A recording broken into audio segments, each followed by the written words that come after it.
philosophy behind defense is you try to limit the offense's capabilities or options. When I'm playing defense, the first thing I try to notice is some of the weaknesses of the offensive player. And noticing, I look at his tendencies. Does he like to go right? Does he like to go left? Can he use his right? Can he use his left? Does he like to shoot? Or can he shoot? If he can shoot, I'm going to make him drive. If he can't shoot, well, I'm going to back off and make sure he doesn't drive, forcing him to do things that he doesn't want to do.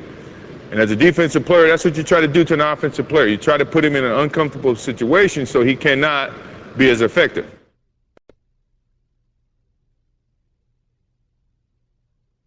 A good stance, and you got many ways of coaches trying to teach players how to get into a good defensive stance. What I was always taught, is to try to be shoulder width apart.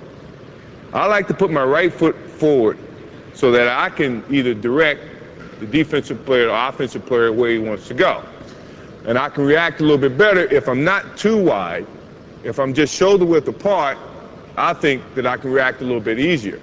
If I'm on the ball of my feet, then I'm active. I can move a lot quicker. If I'm on the heels of my foot, then that means I have to get to the ball of my feet and then react to the offensive player. Sounds complicated, which is probably why most people don't want to play defense. Now, if I know the offensive player cannot go right, then I'm going to try to force him right. So I'm putting my right foot forward, giving him the direction in terms of where I'm trying to force him, and preventing him from going the way that he probably wants to go, which is left. Now, if my offensive player wants to go left, then I am going to try to force him totally opposite of where he wants to go. So I'm going to force him right. If he wants to go right, then I'm going to force him left. So that means I have to put my left foot forward and influence the offensive player to go this way.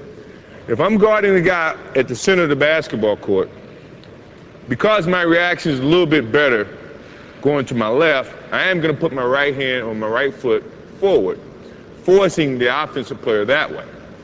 Now, in terms of your hands, what do you do with your hands? A lot of coaches say your right hand is going to be mirroring the basketball. So if the offensive player is starting to look for a pass, you, as a defensive player, is going to sit here and mirror the basketball so that you can kind of deflect the basketball and not give him a direct passing lane to the offensive player or his other offensive player.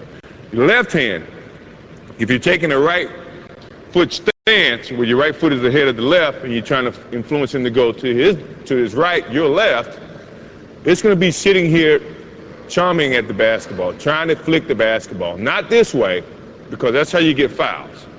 If the offensive player is there, you're mirroring the basketball and you're doing this, trying to flick the basketball loose. And if you're coming from underneath the basketball, you're not as opted to foul the offensive player coming from underneath as you are coming from over the top. So they teach you to keep your hands here, mirror the basketball, don't give any passing lanes to the defense.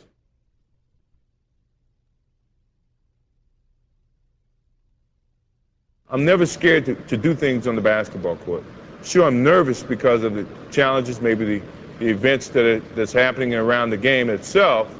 But once I'm out there in the motion of playing, I have total confidence in my basketball skills, and that's going to get me to be comfortable once the game starts. But once the game started, I am not nervous. Before the game, I could be nervous. I'm pretty much nervous at every game. But once the ball goes up for the jump ball, I think all that nervousness just kind of goes away, and I revert back to things that I've practiced, things that seem to be very routine, and I'm very comfortable in that environment.